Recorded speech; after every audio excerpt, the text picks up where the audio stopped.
일제시대 농민운동 볼게요. 대표적인 형태가 소작쟁이 같은 거죠. 배경을 보면 일제 수탈이 가속화되어 토지조사 사업이나 삼미증식계획 이런 게 일제가 농민들을 수탈하는 거죠. 그리고 지주가 농민을 수탈하는 걸 보면 높은 소작료 그리고 세금과 비료대금 같은 온갖 잡세를 소작인이 부담하게 하는 게 지주가 농민을 수탈하는 거고요. 이런 식의 수탈이 있으니까 20년대 사회주의가 나오죠. 사회주의가 농민 속으로 파고들면서 사회주의 영향을 받아서 농민운동, 소작쟁이가 일어나더라. 20년대는 주로 생존권 투쟁이었어요. 그래서 소작료 깎아달라, 그리고 소작권 박탈하는 걸 반대한다, 이런 생존권 투쟁이었어요. 그래서 과정을 보면 1920년 문화통치가 시작되는 해죠. 이때는 일본이 좀 어느 정도 풀어주니까 조선노동공제회 같은 여러가지 단체들이 생겨요. 그래서 조선노동공제회 1920년에 생기고요. 이와 비슷한 게 조선청년연합회, 이것도 1920년에 생기죠. 문화통치 시작하니까 이런 단체들이 생기는데 20년에 생긴 단체는 공제회, 연합회, 좀 결속력이 약한 거예요. 그래서 좀 더 결속력이 강한 단체가 언제 생기냐, 1924년이 되면은 조선노농총동맹, 총동맹을 붙이면서 24년에 조선청년연합회도 24년에는 조선청년총동맹으로 이렇게 좀 더 결속력이 강화되더라. 그리고 20년에는 조선노동공제회잖아요. 그래서 농민은 노동자 밑에 있는 하부 개념이었어요. 그랬다 24년에는 조선노농, 노동자와 농민, 이런 식으로 농민이 이 표면에 밖으로 부상되어 나왔다, 이렇게 생각하시고, 20년대 대표적인 농민운동하면 암태도 소작쟁이가 있습니다. 1923년이고요. 이 암태도 소작쟁이는 성공을 해요. 그래서 소작료를 인하하는 성과를 거둡니다. 연도암기를 보면 1923년에 관세 철폐가 있잖아요. 관세 숫자 3이니까 1923년 관세 철폐하니까 일본 상품이 조선에 막 침투할 것 같고, 그러면 어떻게 해요? 조선 자본가들이 만드는 상품은 안 팔리겠죠. 그래서 조선 자본가를 살리기 위해서 물산장려 운동이 1923년에 일어납니다. 그러니까 아니 왜 자본가만 살려? 나도 살려줘! 이러면서 1923년에 소작인들이 우리도 살려줘! 이러면서 암태도 소작쟁이가 23년에 일어나고요. 그러니까 백정들도 아니 나도 살려줘! 이러면서 1923년에 백정들 해방운동인 형평사운동이 일어나고, 그러니까 여성 노동자들도 아니 나도 살려줘! 이러면서 23년에 경성 고무공장 여성 노동자 아사동맹 파업도 1923년에 있더라. 1930년대가 되면 농민운동이 항일 민족운동으로 성격이 변합니다. 20년대는 생존권 투쟁, 30년대는 항일 민족운동으로 성격이 변해요. 그러면서 주장하는 게 식민지 지주제 철폐, 일제 타도, 이런 좀 정치투쟁 중심으로 성격이 변해요.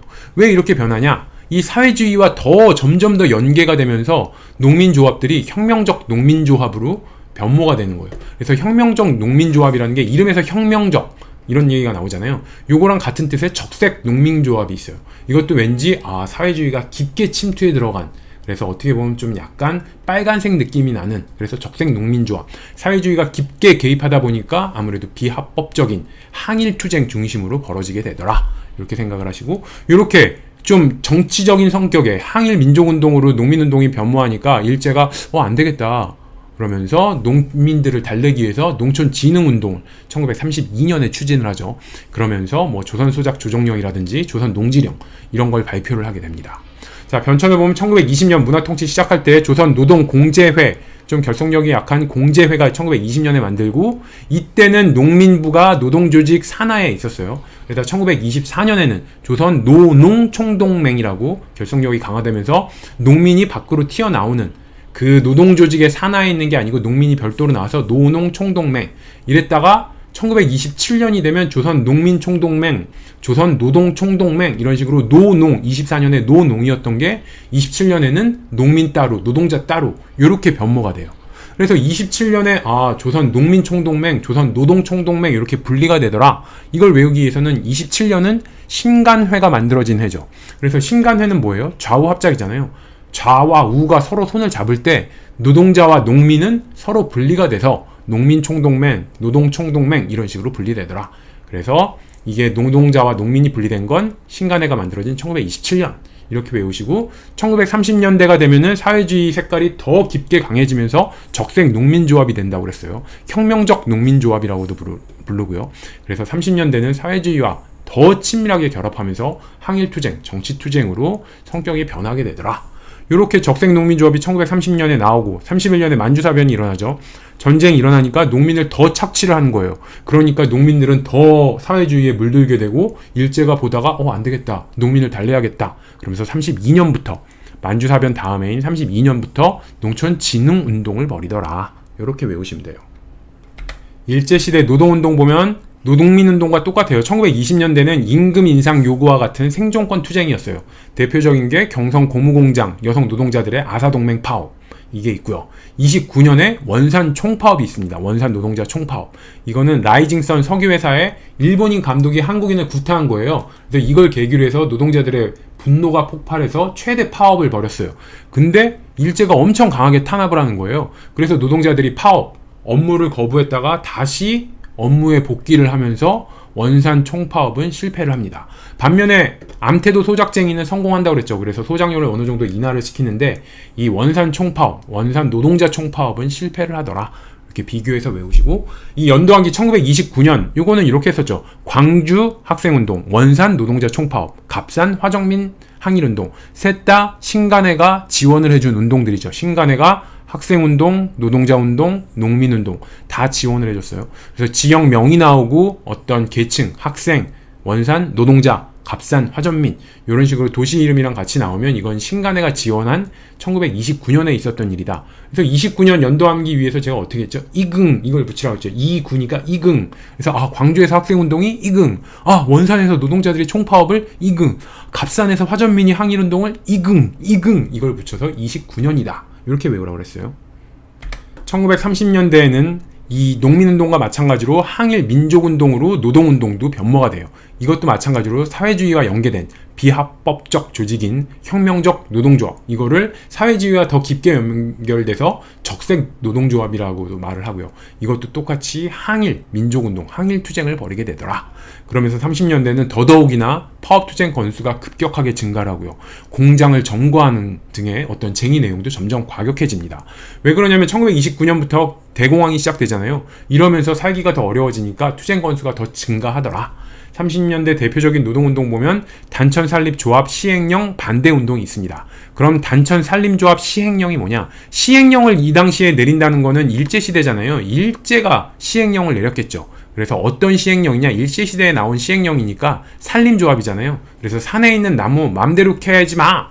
이런 식으로 산림 벌채를 규제하는, 이게 바로 단천산림조합 시행령이에요.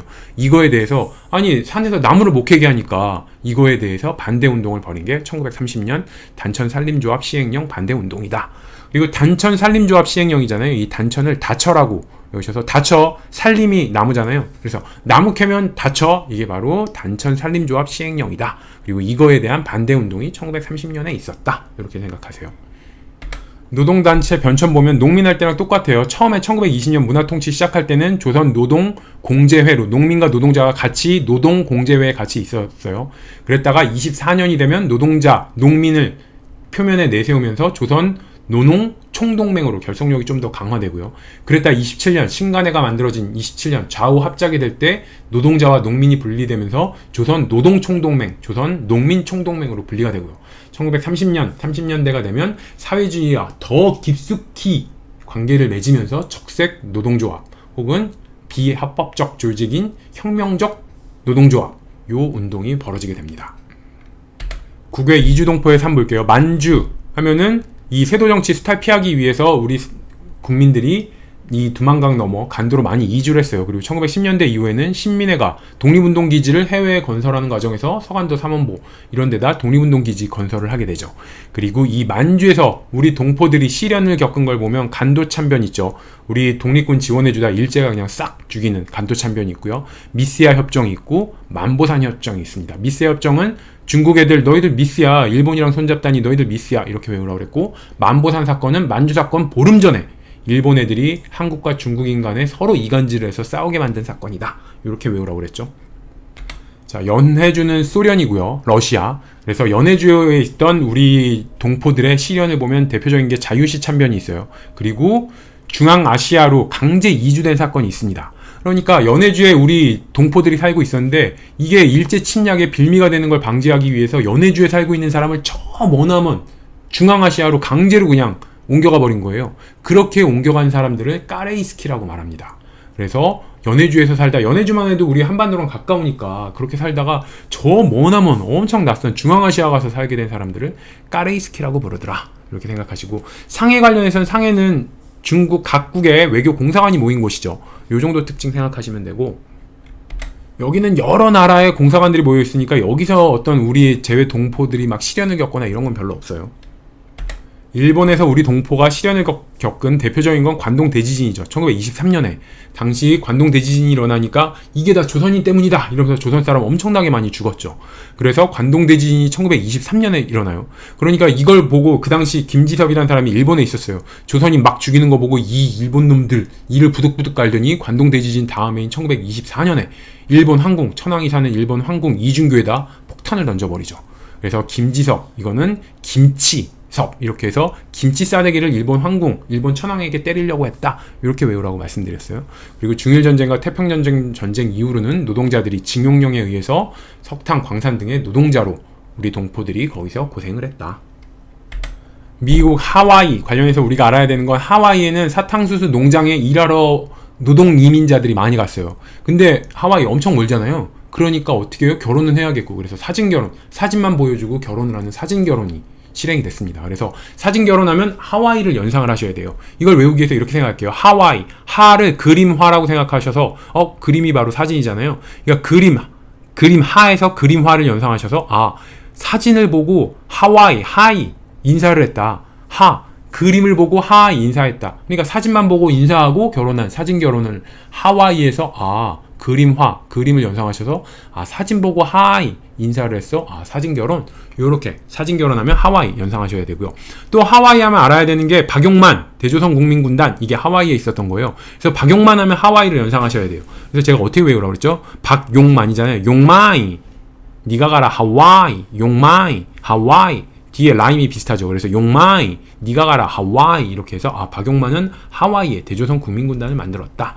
그리고 LA, 샌프란시스코 하면은 미국 본토죠. 그래서 공부하러 유학생들이 많았고 간혹 거기에 인삼장소도 있었습니다. 인삼장소. 그래서 인삼장소 하면 LA, 샌프란시스코 같은 본토, 이걸 생각하셔야 돼요. 그럼 본토를 연결하기 위해서는 LA나 샌프란시스코, LA, 샌프란시스코, 미국 본토죠. 아무래도 잘 사는 곳이에요. 그래서 몸에 좋은 인삼 수요가 많다. 그러다 보니까 인삼 장사들이 LA, 샌프란시스코까지 갔다. 그리고 또 하나 알아야 하는 단체는 대한인 국민회죠. 샌프란시스코에서 결성됐고, 장인환 전명훈의 의거를 계기로 해서 거기에 한인 단체가 없으니까 장인환 전명훈이 우리나라를 위해서 저렇게 애를 썼는데 그냥 죽게 놔둘 수 없다. 우리 한인들이 모여서 힘을 보태주자. 이러면서 샌프란시스코에서 만들어진 단체가 대한인 국민회예요. 생활상 관련해서 알아야 되는 거는 1920년대 문화통치잖아요. 아무래도 좀 풀어주는 시기예요. 1910년대는 일제강제 병합 이후에 칼로 막 협박하죠. 30년대는 만주사변, 중일전쟁 이런 게 있으니까 전쟁에 올인하죠. 그러니까 그나마 좀 일본이 우리나라를 풀어줬던 시기가 1920년대 문화통치예요. 그러면서 이 좀 풀어주니까, 그리고 공업화와 산업화가 진행되면서 소비문화가 확산돼요. 그래서 일제가 아무래도 풀어주니까 1920년대는 소비문화가 확산되더라. 그러면서 서양문화가 빠른 속도로 유입이 돼요. 그래서 신여성, 삼천리 같은 잡지에서 새로운 패션이나 화장법 소개하고, 그리고 우리가 모던보이, 모던걸 이런 얘기 하잖아요. 그러면은 1920년대 아무래도 좀 뭔가를 풀어주다 보니까 모던보이, 모던걸 이런 애들이 나오더라. 이렇게 생각을 하세요. 그리고 40년대는 완전 전시체제잖아요. 태평양 전쟁하고 그러니까. 그래서 남자는 국방색 국민복, 여자는 치마 대신에 몸빼 같은 걸 입고, 노동력을 막 착취하려면 편한 옷을 입어야 되잖아요. 그래서 남자는 유니폼 같은 국방색 국민복, 여자는 치마 입으면 일하기 힘드니까 몸빼를 입혔다. 그래서 노동력을 착취했다. 그리고 연도한기 1940년에 조선 영화령이 공포가 돼요. 그래서 이걸 외우기 위해서 조선 총독부가 조선 영화령을 공포한 거예요. 그러니까 어떤 영화겠어요? 조선 총독부가 공포한 거니까. 전시체제 옹호, 이런 선전수단으로 영화를 이용하기 위해서 조선 영화령이 1940년에 공포가 돼요. 이걸 외우기 위해서 이렇게 생각할게요. 조선일보, 동아일보가 만들어진 건 1920년 문화통치 시작하면서 만들어져요. 그랬다 1920년에 만들고 20년 뒤인 1940년에 조선일보, 동아일보가 폐간되는 거예요. 그러니까 너희들 조선일보, 동아일보 같은 신문 보면서 항일 민족의식 키우지 말고 1940년에 차라리 영화를 봐라. 영화 보면서 전시체제 옹호하는 영화를 봐라. 이렇게 되는 거예요. 그러니까 신문을 1940년에 폐지하면서 신문 보지 말고 너희들 영화를 봐. 이러면서 전시체제 옹호하는 조선 영화령을 공포하더라. 이렇게 외우세요. 주택 관련해서 볼만한 건 1940년대 하류층에 영단주택이라는 게 있어요. 그래서 하류층이니까 어려운 사람들이 사는 영단주택이라고 있어요. 이건 영단, 연립주택이라고 생각하시면 돼요. 연립주택 아무래도 상대적으로 조금 이제 좋은 집은 아니잖아요. 연립주택이. 그래서 영단주택, 연립주택 이렇게 생각하시고, 그래서 영단을 영세민 단칸방 이렇게 생각하셔서 정부가 제공하는 공공주택을 좀 연상하시면 될 것 같아요. 영단주택 하면 하류층에 이 살던 주택, 이 영단주택보다 더 어려운 사람들이 사는 게 토막집이에요. 토막집은 그냥 빈 땅에다 땅을 파고 거기에 거적으로 들은 그냥 움막이에요. 그래서 이 영단주택보다 더 어려운 빈민층이 사는 집이 토막집이다. 이 정도 생각하시면 돼요. 이 토막집에서 사는 사람을 토막민이라고 합니다.